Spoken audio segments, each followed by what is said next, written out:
இலக்கை நோக்கி டுவர்ட் த கோல். இந்த நிகழ்ச்சிக்கு உங்களை அன்புடன் வரவேற்கிறோம். Praise the Lord. ஆண்டவராகிய இயேசுவின் இனிய நாமத்தில் உங்கள் யாவருக்கும் அன்பின் வாழ்த்துக்கள். யோவான் 15ஆம் அதிகாரம் 5ஆம் வசனம். ஒருவன் என்னிலும் நான் அவனிலும் நிலைத்திருந்தால் அவன் மிகுந்த கனிகளை கொடுப்பான். ஆண்டவர் திராட்சை செடியாயிருக்கிறார், நாம் அதனுடைய கொடிகளாயிருக்கிறோம். செடியோடு இணைந்திருக்கிற கொடிதான் நிச்சயமா வளர முடியும், அது கனி கொடுக்க முடியும். ஆண்டவர் இந்த இடத்துல சொல்றாரு, நீ என்னோட இணைந்திரு. இந்த வருஷத்தின் கடைசி வாரத்தில் வந்திருக்கிறோம்.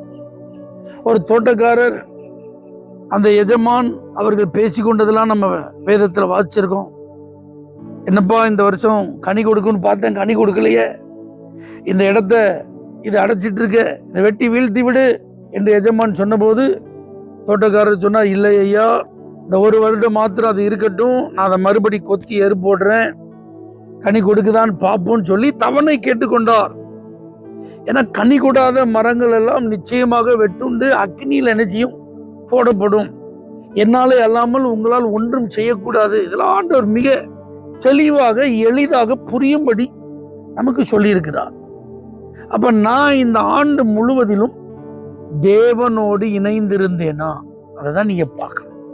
அப்ப இந்த இணைந்திருத்தல் அப்படிங்கிற அந்த வார்த்தையை 2 விதங்களிலே நீங்கள் புரிந்து கொள்ளலாம். ஒன்று, முற்றிலும் அர்ப்பணித்தல். 2வது, முற்றிலும் கீழ்ப்படிதல். இந்த வருஷத்துல தேவனுக்கு நான் இன்னும் அர்ப்பணிக்காத பகுதிகள் என் வாழ்வில் ஏதாவது இருக்கிறதா, அதை செக் பண்ணி பார்க்கணும். இந்த வருஷத்துல இன்னும் நான் தேவனுடைய வார்த்தைக்கு கீழ்ப்படியாதவைகள் ஏதாவது இருக்கிறதா, இதுல ஏதாவது இருந்தா அது ஓட்ட விழுந்த ஒரு பாத்திரம் மாட்டோம். ஓட்ட விழுந்த பாத்திரத்துல நீங்க என்ன ஊத்தினாலும், எவ்வளவு ஊத்தினாலும், எப்பவும் ஊத்திட்டே இருந்தாலும் அது நிரம்பவே செய்யாது. அந்த ஓட்டை அடைக்கப்படுகிற வரைக்கும், அது சரி செய்யப்படுகிற வரைக்கும் நிரம்புவதற்கு வாய்ப்பில்லை. அதை போலதான் இந்த வருஷத்தின் கடைசியில நான் தேவனோடு கனெக்ட் ஆகாம வாக்குத்தத்தத்தின் ஆசீர்வாதங்களை நான் அனுபவிக்க முடியாது. தேவன் என் வாழ்வில் செய்ய விரும்பும் காரியங்களை அவரால் நிறைவேற்ற முடியாம போயிடும். அப்ப இன்னைக்கு நம்ம யோசிப்போம், நான் இணைந்திருக்கிறேனா? நான் சொன்ன அந்த 2 வார்த்தையை நீங்க மறந்துடாதீங்க. முற்றிலும் அர்ப்பணித்திருக்கிறேனா, முழுவதும் கீழ்ப்படிந்திருக்கிறேனா? நேரம் எடுத்து தேவ சமூகத்தில் உட்கார்ந்து வேதத்தின் வெளிச்சத்திலே நம்மை ஆராய்ந்து பார்ப்போம், தேவனோடு இணைந்திருப்போம், மிகுந்த கனிகளை கொடுத்து புதிய ஆண்டிற்குள் நுழையும் போது ஆசீர்வாதங்களை சுதந்தரிப்போம்.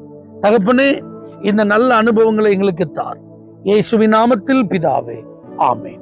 For prayer contact Pastor J. J. Kumar, El Shaddai Ministries, 9500252586, Surandai.